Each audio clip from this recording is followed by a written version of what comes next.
2025년도 9급 공무원 시험 결과가 이제 다 발표가 된 것 같습니다. 이제 면접을 준비하시는 분들도 계시고 또 다시 공부를 시작하시는 분들도 계실 텐데 어느 정도 성적이 나와 있는 상황이기 때문에 제가 이제 지방직 합격 컷을 좀 보면서 좀 얻은 인사이트들을 여러분들께 이야기하면 2026년도 시험을 준비하시는 여러분들께 굉장히 많은 도움이 되지 않을까 싶어서 오늘의 주제는 무엇이냐면 지방직 피라컷으로 예측해보는 2026년 공무원 시험입니다. 솔직히 저한테는 조금 많이 의외인 점들이 꽤 많았던 피라컷이었습니다. 제가 보통 이제 한국사나 전공 과목들은 제가 다 풀지 못하지만 국어나 영어는 꼭 푸는데요. 제가 이번 연도 국어 지방직 때 특히 국가직 때도 마찬가지였지만 지방직 때 국어 영어를 풀면서 느꼈던 것들은 이게 시험 성적이 낮지만은 않겠는데 라는 생각들을 가졌습니다. 근데 이게 직렬별로 지역별로 특히 이번에는 굉장히 편차가 심했던 그런 시험이 아니었나 그런 생각들을 좀 해보았습니다. 그래서 어떻게 보면 시험이 어려운 것도 같고 또 어떻게 보면 시험이 쉬운 것도 같은 이런 현상이 왜 이렇게 일어났는지에 대해서 어떻게 보면 우리가 피라컷으로 알아본다면 이것에 대한 좋은 인사이트를 얻을 수 있을 거라고 생각이 들어서 여러분들께 이런 이야기를 좀 해드리고자 합니다. 먼저 차근차근 한번 직렬별로 짚어볼까요? 교행부터 좀 보면 교행은 역시나 교행이었다 라는 말이 나올 정도로 정말 말도 안 되게 성적이 높았던 것들을 볼 수가 있습니다. 서울이 95점이었고요. 부산은 92점, 인천은 90점, 경기도는 91점, 광주도 91점. 보고 나서 제 눈을 의심했어요. 제가 인천이 90점 나온 거는 근래 들어서 굉장히 좀 드물게 봤던 것 같은데 90점이 나온 걸 보고 와 정말 이번 시험이 어떻게 보면 상위권, 최상위권 분들에게 있어서는 이번 시험이 변별력이 없는 시험이었구나 라는 생각이 들게 만들었습니다. 왜 그러냐면 여러분 이걸 잘 아셔야 돼요. 제가 계속적으로 말씀드리는데요. 왜 최상위권 사람들, 정말 잘하는 분들에게 있어서 이 시험이 어렵지가 않느냐. 국어, 영어가 실질적으로 굉장히 암기 중심이 아닌 실질적으로 독해 중심과 논리 추론 중심으로 가면서 원래 그런 부분에서 잘하는 분들에게 있어서는 이 문제가 아무리 어렵게 출제가 되더라도 굉장히 쉽게 풀 수 있는 문제로 출제가 되었기 때문에 어떻게 보면 점수 차이의 간극이 이렇게 클 수밖에 없는 이유가 이런 모습에서 나타나지 않을까라는 생각이 들었습니다. 왜냐하면 보통 일행과 교행이 이렇게 많이 벌어질 줄은 제가 생각을 못했거든요.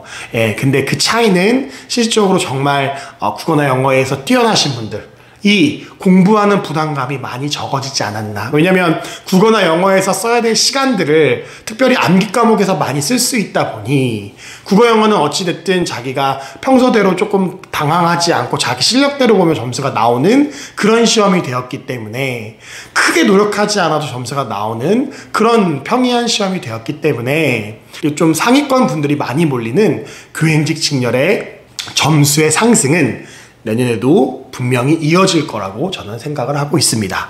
이 교행의 점수에 사람들이 막 교행에서 막 일행으로 이제 옮긴다 뭐 이런 얘기도 하면서 교행이 다시 낮아지지 않겠느냐라고 예측하시는 분들도 있지만 실질적으로 저는 교행은 계속적으로 이렇게 상승의 기조를 유지할 것이라고 생각합니다.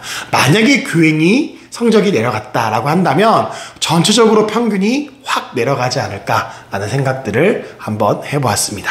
그래서 교행에 합격하기 위해서는 정말 많은 노력이 필요하고 정말 많은 공부의 시간이 필요하지 않을까라고 생각을 하고 있습니다.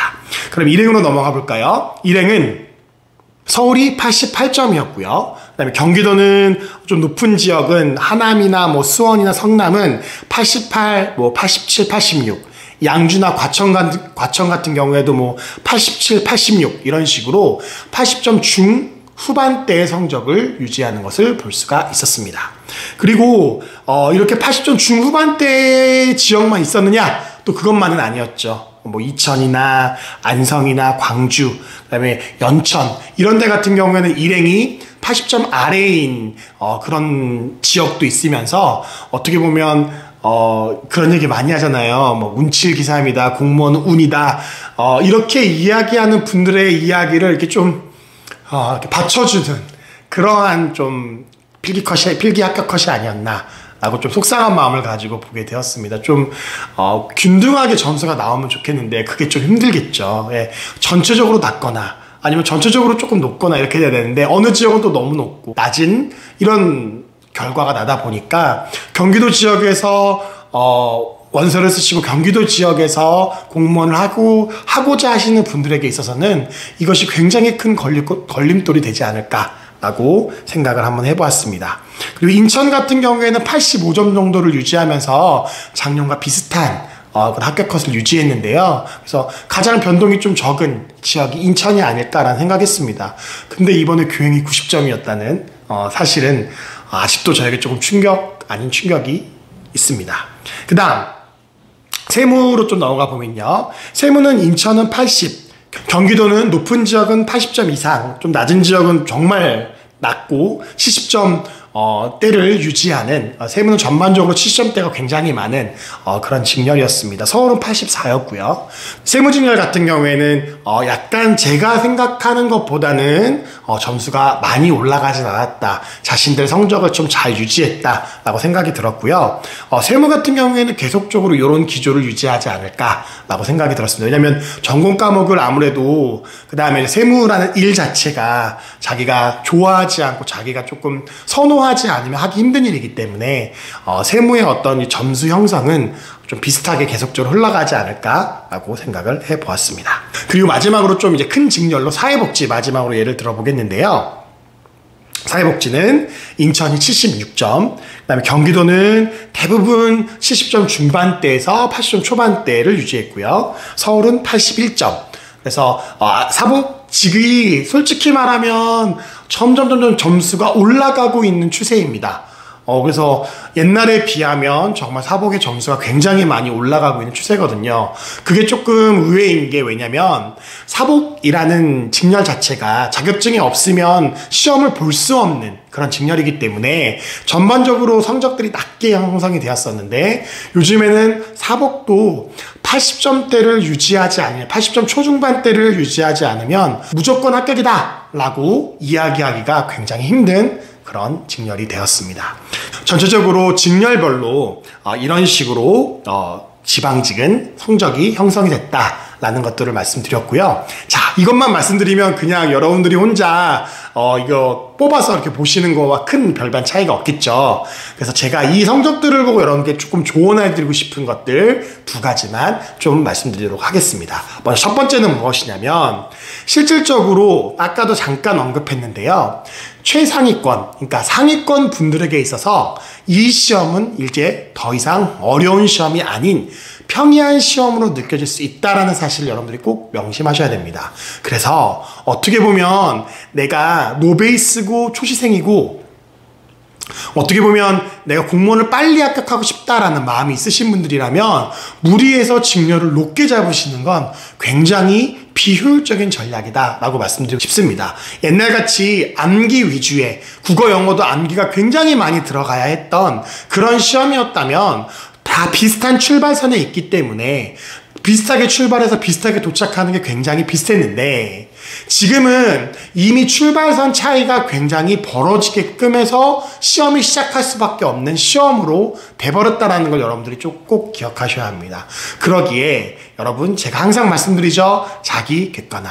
내가 어느 정도의 수준이고 내가 어느 정도로 할 수 있는지에 대한 정확한 자기 객관화가 이 시험에서 되지 않는다면 여러분은 장수생으로 갈 수밖에 없다는 걸 꼭 말씀드리고 싶었습니다. 그래서 직렬을 선택하실 때 너무 욕심내지 마시고 자기가 선택할 수 있는 선에서 직렬을 지혜롭게 선택하시는 게 어느 때보다도 이제 공무원 시험을 준비하는 것에 있어서 꼭 필요한 일이 되었다라고 말씀을 드리고 싶습니다. 두 번째, 이 성적들을 보면서 여러분들께 말씀드리고 싶은 건 무엇이냐면 확실히 영어, 국어의 평이함이 이렇게 나비 효과로 성적들이 전반적인 상승, 그 다음에 이렇게까지 올라도 돼? 라고 생각할 정도의 상승으로 불러왔기 때문에 내년에는 제 개인적인 생각엔 조금 더 변별력을 주지 않을까 라고 생각을 하고 있습니다. 왜냐하면 이번 연도에 성적이 이렇게 된 것들을 보고 초반에 이번 2025년도에 시험을 바꾸면서 갑자기 시험을 확 어렵게 내기는 어려웠을 것입니다. 그러기에 내년에는 어떻게 보면 좀 더 변별력을 가지고 사람들을 뽑으려고 시험의 변별력을 조금 더 주지 않을까라는 생각들을 해봐왔고, 이거는 2017년도에 이제 시험이 25문제, 25문제, 25문제, 25문제로 바뀌기 때문에 이제 5과목이 아닌 4과목을 보고 그 4과목을 한꺼번에 봐야 되는 시험으로 바뀌기 때문에 이제 그 시험을 대비하기 위해서라도 변별력을 조금 주면서 이렇게 하면 이렇게 성적이 나오겠구나 라는 그런 부분들에 있어서 생각을 하면서 문제를 내지 않을까 라는 생각들을 해보았습니다. 그래서 국어, 영어를 다 어렵게 낼 수는 없을 거예요. 그렇기 때문에 국어 또는 영어 이 둘 중에 하나에 변별력을 좀 두지 않을까 라는 생각들을 해보았습니다. 시험의 결과가 좀 좋지 아니하신 분들께서는 많이 질문하세요. 선생님 언제부터 공부할까요? 어떻게 공부하는 게 좋을까요? 라고 질문들을 많이 하십니다. 일단은 제가 드리고 싶은 말씀은 여러분들의 에너지를 조금 충전하시라고 말씀드리고 싶습니다. 공부를 아예 놓으라는 얘기가 아니에요. 근데 여러분들 마음, 간절한 마음은 이해가 되고 여러분들의 마음은 이해가 되지만 8월 달부터 너무 심하게 여러분들이 여러분들을 조금 몰아치고 그렇게 한다면 어떻게 보면 이 긴 레이스에서 여러분들의 힘이 초반에 너무 많이 떨어질 수가 있다는 생각이 듭니다. 그래서 제가 원래는 달마다 달에 뭐 해야 될 이렇게 맨날 말씀드리잖아요. 7월, 8월에는 말씀드리지 않는 이유가 바로 그것입니다. 7월, 8월은 여러분들이 조금 충전하면서 여러분들 공부와 여러분들이 다시 공부할 수 있는 열정과 힘을 좀 얻는 그런 7, 8월이 됐으면 좋겠습니다. 9월 달부터는 제가 9월 달에 해야 될 일 하면서 여러분들께 또 공부의 방향성을 짚어드리도록 하겠습니다. 다음 영상에서는 여러분 실질적으로 좀 공부에 도움이 될 수 있는 부분들에 대한 영상들을 또 올리도록 하겠습니다. 더운 여름 지치지 않고 힘내시기를 응원합니다. 감사합니다.